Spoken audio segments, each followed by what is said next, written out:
It is day 4 of a key hearing for Tyler Robinson, the man charged with killing conservative activist Charlie Kirk. And today we're hearing from Robinson's former roommate in the form of a recorded interview. That interview with police and prosecutors happened back in April. That was months after Charlie Kirk was assassinated on the Utah Valley University campus. Robinson faces multiple charges, including aggravated murder. The hearing this week will determine whether prosecutors have enough evidence to take Robinson to trial, which could bring the death penalty. Robinson has not entered a plea in the case. NBC's Camila Bernal has been following the hearing for us all week. We're also joined by NBC News legal analyst Misty Marris.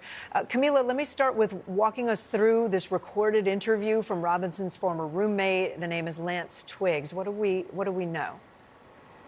Yeah, Kate, it's the first time that we see and hear from Lance Twiggs, and he describes to investigators the relationship, that it started out as roommates, but then they became lovers. And he begins to also describe their interactions on the day of the shooting, the day that Charlie Kirk was killed, because Tyler Robinson actually tells him via text messages that he left him a note underneath the keyboard of his computer. And he goes and looks at this note, and the note actually says, "I had the opportunity to take out Charlie Kirk, and I'm going to take it."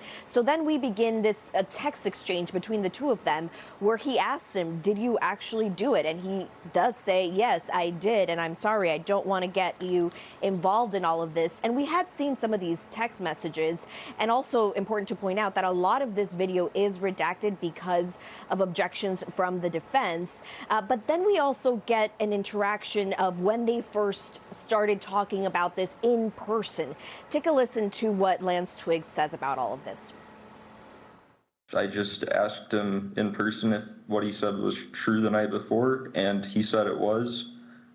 I started crying a little bit and said he wishes he hadn't done it, and then kept going around and just doing stuff, I think, to keep himself busy or distracted or something. And we continue to obviously learn what happens after when they start talking about the rifle. And again, a lot of it is redacted, but we are waiting to see what else we learn in the rest of this hearing, Kate.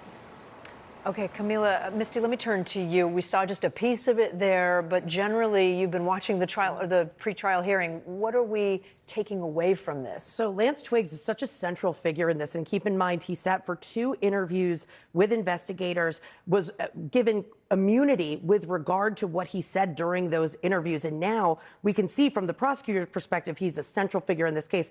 As Camila laid out, this is a combination of text messages, Discord messages, and Lance Twiggs' interview. So not only is he talking about the day of the shooting, those messages that we've seen before, but now the day after when he says, "Did you really do this?" And Tyler Robinson says yes. So he's really putting together the pieces on timeline and what prosecutors are calling a confession by Robinson. Wow. All right. Misty Marris, Camila Bernal, thanks to both of you.